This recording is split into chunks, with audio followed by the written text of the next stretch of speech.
Susunduin ka na ni kamatayan, pero wala ka pa rin pinagkatandaan.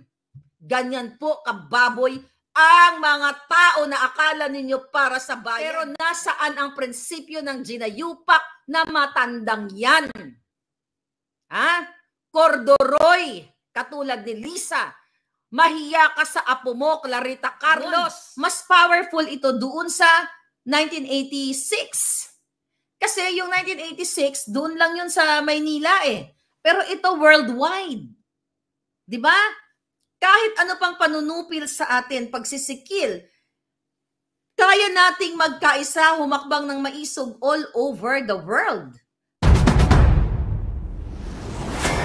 Ikaw ba ka ng inakang masyonda kang Clarita Carlos? Ha? Wala kang karapatan magdakdak na mahal mo ang bayan dahil tumanggap ka ng generous allowance. Wala kang pinagkaiba kay Lisa Tanas. Ha? Clarita Carlos. Di ba? Formal, well, mga palangga, susunduin ka na ni kamatayan, pero wala ka pa rin pinagkatandaan. Ganyan po kababoy ang mga tao na akala ninyo para sa bayan. Dahil sa ngalan ng salapi, sa ngalan ng pera ng bayan. Kaya ganyan ang ginagawa sa inyo. Kailangan ninyong magsalita. Amoy lupa na, sabi ni Amelia Cruzada. Tahimik si Teddy Boy Locsin ngayon. Normally, mahilig yan mag-tweet, sabi ni Dr. Laude. Exactly. O yung hinayupak na yan, yung asawa niya, si Maria Lourdes Barcelon. Matatanda na yung mga yan. Dapat nga yung mga ganyang edad. Diba? Nandyan, na-achieve mo na yung buhay mo. Yung mga katulad nila na nakapag-aral sa mga tanyag na paaralan, ini-enjoy mo na lang, you know, ang iyong retirement. Pero anong ginagawa? Nakikipagsabwatan, sa kidnapping, sa smuggling, katulad ni Clarita Carlos. Alam ni Clarita na si Lisa, ang mga Araneta ay ayan ang ginagawa sa gobyerno, smuggling, kasabwat si Michael Ma. Pero nasaan ang prinsipyo ng ginayupak na matandang yan? Ha? Cordoroy, katulad ni Lisa. Mahiya ka sa apo mo, Clarita Carlos. Humarap ka sa salamin at tanungin mo ang sarili mo, bakit mo tinanggap ang generous allowance? Bakit ka nag-advise kay Tambaluslos? Dahil what? Yan ang kabayaran para itikom mo ang bibig mo at ang kipaylabo mo. Yan ang kabayaran yan, mga palangga. Teddy Boy Locsin Jr., hayop ka, grabe ka, manlait sa pagtanggol ko kay Marcos Sr. Mas masahol ka, panggurang ka, sabi ni Rayster. Bakit pinagtanggol mo pa dati? Tiyan mo, nabudol tayo pare-pareho. Ngayon tahimik siya. Kasi kung gagawin lamang ng Senado, okay, ng Kongreso, well, wala na nga eh. Wala na nga gagawin yung mga hayop na yan kasi magkakasabot. Ng DOJ, ng mga ombudsman, lahat, NBI, PNP, pero lahat sila magkakasabot. Kung gagawin nila ang trabaho nila, habang buhay na makukulong si Teddy Boy Locsin Jr., yung kanyang asawa, si Lisa, si Bangag, lahat sila na nag-conspire ng pangingidnap, lahat sila, pati si Clarita Carlos na nag-conspire ng pagsismuggle dahil alam mo na may smuggling na nagaganap. Ikaw mismo ang nag-report sa presidente. Pero hindi mo ginawa ang tama para sa bayan at igawin ang trabaho mo kasi binigyan ka ng generous allowance. Mrs. Mami, akala ko maayos. Yun nga, mga palangga. They're preparing for July. Bumaliktad na si Clarita Tanda, sabi ni ni Miss Good Shot siya. Alright? Puro bayaran ang nasa government, sabi ni Gaudencio Tolentino. Okay? Tikom ang pokelya ni Clarita, sabi ni Rayster. Alright. Huwag kayong magagalit, tatakbo ng Mrs. Grandba Universe si Lola Clarita. Sabi niya yan, tatakbo ba? So ayun, mga kababayan. So yan. At balik tayo dito sa pag-suspend kay, yung di umano na pag-suspend kay, pag-suspend kay Basti. Gawin nyo na. Gawin nyo na lahat, isuspend nyo na lahat. So, mga kababayan, nasa diktadorya na nga kayo, at nasa narco state kayo.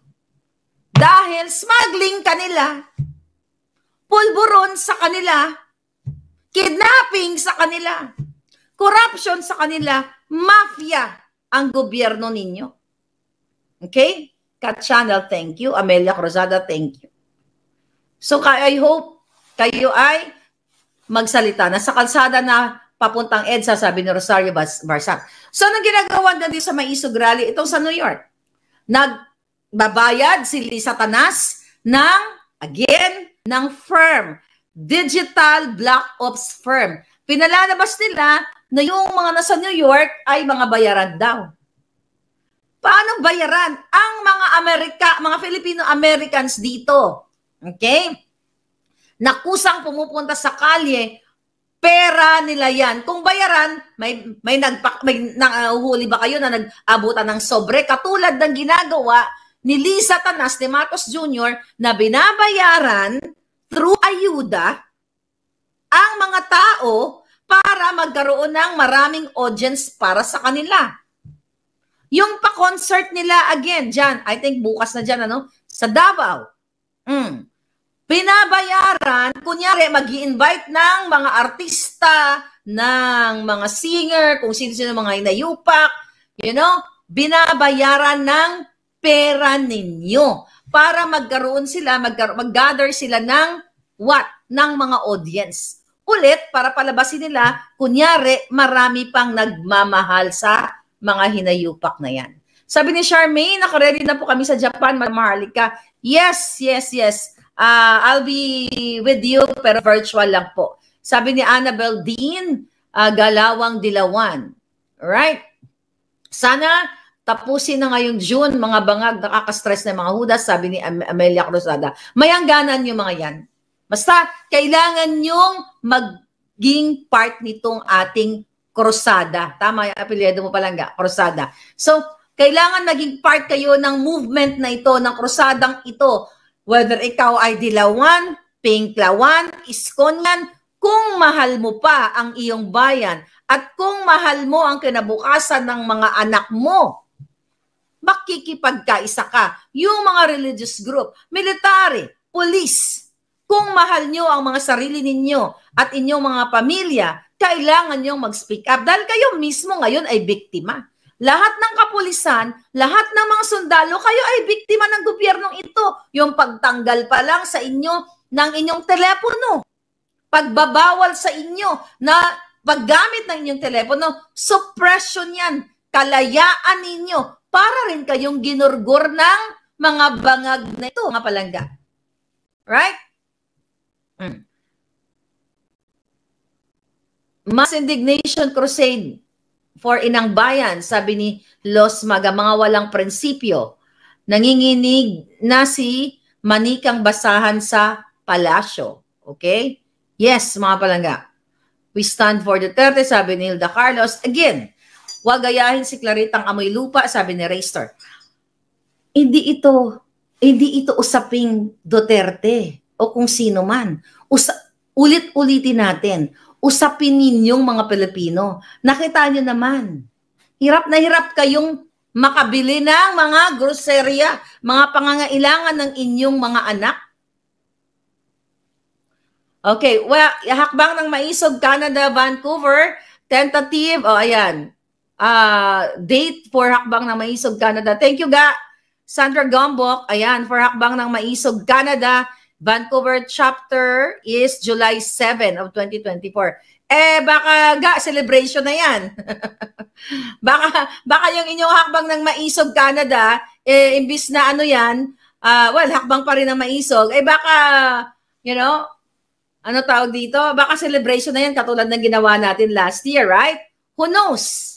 Na celebration na yan dahil wawala na ang mga bangag. Okay? Wala bang hakbang ng Maisog ang Toronto? Okay, sabi ni M. Montejo Dags. Pwede kayo palangga mag-organize. Okay, mag-organize kayo, maghanap kayo ng inyong mga leaders and we will support you at ipopost natin yan ng bonggang-bongga. Okay, sasagot ako ng mga question. Q&A tayo. Sabi ni Charmaine, hindi sila nanginginig, sanay sila nakuha nila ang lahat pera ng bansang Pilipinas. Ayun na nga, palangga eh. Iba itong rally, sabi ni Raystar, iba itong rally compared sa people power worldwide at nationwide ng krusadang ito na may. So, yun, mas powerful ito doon sa 1986. Kasi yung 1986, doon lang yun sa Maynila eh. Pero ito worldwide. 'Di ba? Kahit ano pang panunupil sa atin, pagsisikil, kaya nating magkaisa, humakbang ng maisog all over the world.